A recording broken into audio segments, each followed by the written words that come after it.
We're here with Shalleya Codrington, a recent candidate for constituency 36 in the 2025 general election. Yes. Welcome, Shalleya. Thank you for having me. Yes, indeed. It's been a month or so since the general election, and one can perhaps assume that you've had some time to decompress. What are your thoughts in reflection on this year's election?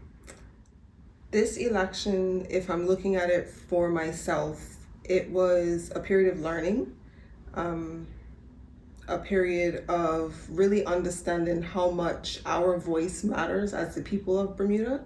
I learned a lot about policy. I went more in depth than I've ever gone into policy before, and understanding the policy, understanding who makes decisions and how decisions are made, and really, like I said before, how our voice is extremely impactful, and the lack of our voice can make more of an impact than we imagine. Mm-hmm. You talk about the impact on others. What about the impact your candidacy has had on yourself in retrospect?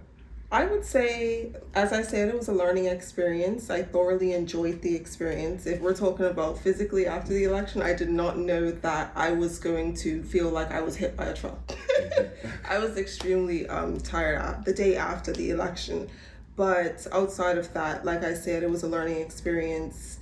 The support that I gained from people in my constituency was unexpected. But yeah. Okay. Strictly by the fact that you did not win a seat as such, it might be described by many as a failed bid. Mm-hmm. How do you describe what occurred?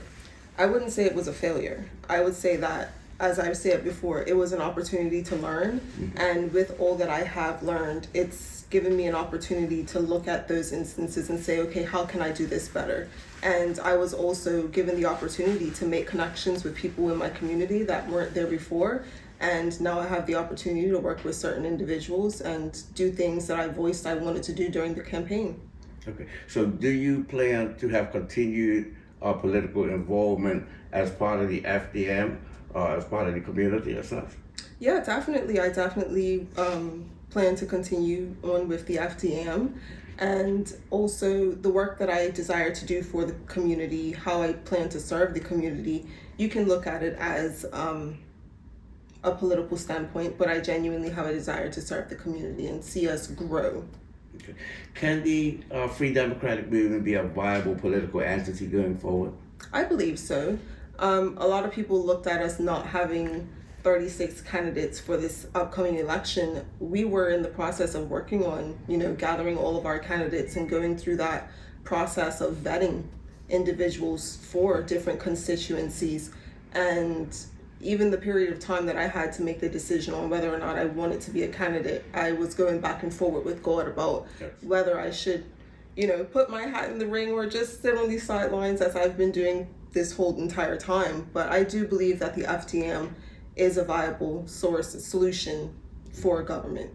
Okay, so now we have an official opposition, that is the One Bermuda Alliance, that has a design, has a designate of holding the government to account. How can you, as an individual and as part of the FDM, hold the government to account? The same way that all of us have the ability to hold the government to account. My voice, allowing those who don't feel that they have a voice to come and speak to me, allowing those who work for government and are afraid to step forward and voice what their concerns are to come to me, and then myself taking what they've brought to me to the people that are in government and saying, hey, these are the issues that people in my community are facing, or even being able to approach people that are on boards within the community. We have the Sands Parish Council, we have the Bose Island Condominium Corporation, we have the BLMC. Those are all corporations within this constituency that make decisions which impact the people that live here. So if someone brings a concern to me, you can rely on me to take those concerns to the respected individuals and get those issues resolved, or do the best that I can with addressing those issues on your behalf. Okay. During your campaign, you expressed concern regarding the country's debt and stated that you were certainly not pursuing this path for financial gains. What is your response to the government's first order of business being one of raising their salaries by close to 20%. So I think with that, we have to look at the cost of living in Bermuda. It is something that's affecting every single one of us. You know, those in the private sector, those that are entrepreneurs, those that work in government. It's affecting everyone. And I would like to be able to empower the people of Bermuda and help them to understand that we can live off of our land. And the more knowledge that we have about financial management, the more financial literacy that we have, which is something that I plan to educate people on, the more that we rely on ourselves and not the government is going to give us the opportunity to sustain ourselves. And another thing would be, by 2042, we're going to run out of our pension, right? That's what's been said, that's what's been predicted. And if we right now are looking at that and saying, well, I work this job, but I'm living paycheck to paycheck, all I have is $100 a month to spare. If you go to HSBC and say, I want to open up an investment account, all you need is $100 a month in order for you to open that investment account. And you have to make that continuous deposit of $100 a month, and it's going to grow. It's not that you're putting your money into a savings account, you're actually putting your money into an account that's going to gain interest, right? So when we get to 2042 and we don't have a pension, you'll at least have something to fall back on. You're not going to be left hanging, waiting on government to find a solution for you. So I think that's something that we have to look at. We have to look at the cost of living as a whole. Yes. Okay, so part of that is being able to grow the economy, local economy. Currently, the government is the largest employer on the island. How can we further grow the private sector so that more people can become self-sustaining? So I think we have to look at the skills that we all have, right? And we have to be willing to support each other. I think that's something that we lack in Bermuda, is supporting each other in our own business endeavors. There are so many people within this constituency alone that have an array of different skills, and we could live off of just the skills that we have ourselves, right? So I think, so even if I look back at the stories that my mom shared with me about growing up in Clock Block, right? You could go to your neighbor's house and borrow a cup of sugar, a cup of flour, and leave a note and say, you know, I'll bring it back to you later, and that's fine. We can't do that nowadays. And even back in the day when they would have their own grocery stores, they would have their own mechanic shops and different things like that. We don't have that anymore. We have what you may consider to be monopolies in certain industries, although that's not really a thing in Bermuda. We have our top suppliers, but if we were to look at ourselves as individuals and say, I have this skill and you have that skill. I know the skill, but you have the business mindset. Let's work together and let's build a business to support our community within all of that. Okay. Now, part of developing skill sets is education. What are your thoughts regarding the ongoing educational reform and as well the decision to change education ministers in the midst of this reform? So the switch of ministers, I don't think it came as a surprise to me, because a lot of people had voiced their lack of satisfaction with the previous education minister. The education reform has been out for some time now. It's not something that's new.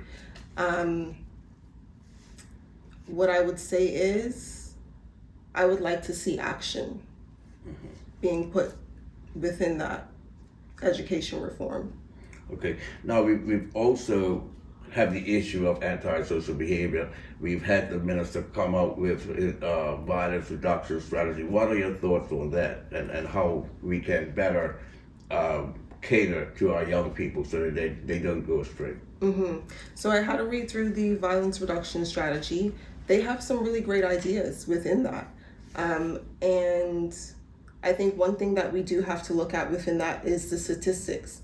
So we haven't received the statistics for 2023, 2024 as of yet. And one way that I think we would need to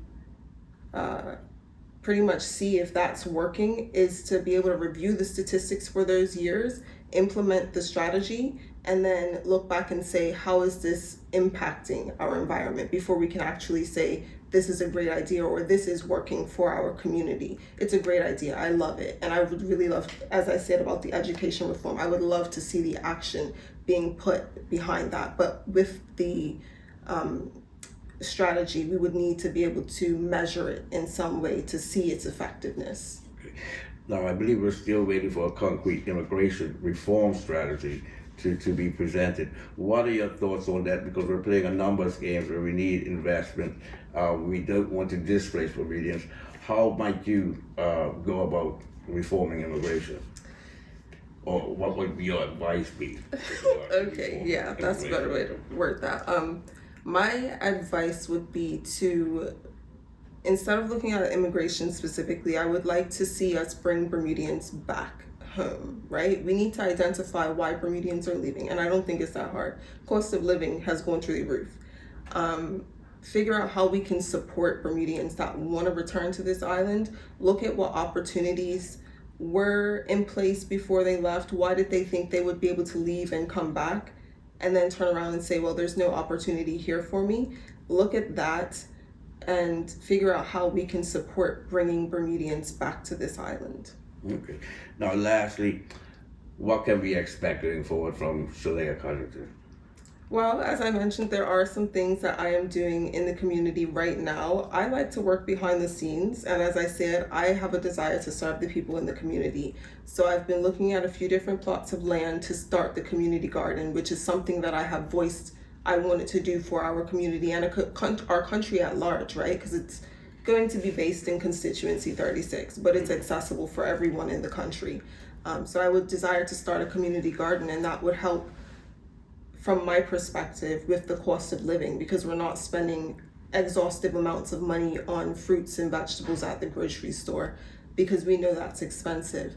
And another thing that I would like to do is to educate not just the youth but the population on financial literacy and what are the different avenues that we have accessible to us for us to save and invest and grow our money and grow generational wealth. Okay. Ms. Codrington, thank you. You're welcome. Thank you for having me. Yes, ma'am.